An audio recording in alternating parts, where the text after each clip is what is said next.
सूरज की पहली किरणों ने जब रेगिस्तान की रेत पर सुनहरी चादर बिछाई तो गांव कुंभपुरा में जीवन धीरे धीरे जागने लगा। मिट्टी की महक, बैलों की घंटियां और मंदिर से आती आरती की धुन के बीच एक युवा अधिकारी की मां द्रौपदी देवी अपने बेटे की वर्दी को सहेज रही थी। मां, आज पोस्टिंग का आदेश मिल सकता है, जवान बोले।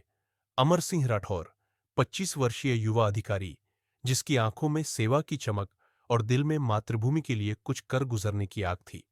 उनके पिता भैरव सिंह खुद एक स्वतंत्रता सेनानी रह चुके थे। बेटा, देश की सेवा में जो जाएगा वो पूजनीय कहलाएगा, मां ने उसके माथे पर तिलक लगाते हुए कहा। अमर की पोस्टिंग अरुणाचल प्रदेश के तवांग सेक्टर में हुई।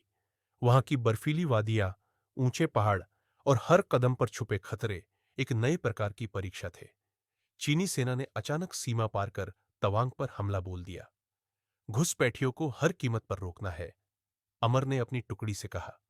उनकी यूनिट 16 राजपूताना राइफल्स पूरी तैनाती में थी।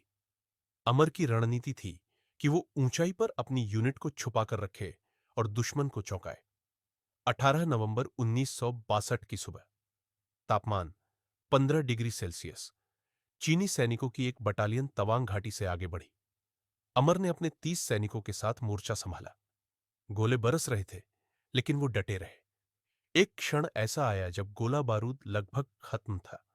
अमर सिंह ने कहा, अगर आखिरी सांस तक लड़ना है तो पीछे नहीं हटना, देश देख रहा है। उन्होंने अपने सैनिकों को दो टुकड़ों में बांटा। एक छिपकर गोलियां चलाता रहा, दूसरा छापा मारता रहा। पर अचानक एक गोला अमर के पास फटा।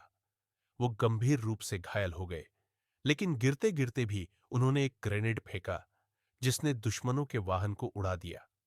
अगले दिन कुंभपुरा गांव में एक जीप रुकी। अधिकारी ने एक तिरंगे में लिपटा बक्सा द्रौपदी देवी को सौंपा। कैप्टन अमर सिंह राठौर, मरणोपरांत वीर चक्र। मां ने अपने आंसू पोंछते हुए कहा, मेरा बेटा अमर था, अमर रहेगा। उसकी परंपरा कोई तो आगे बढ़ाएगा।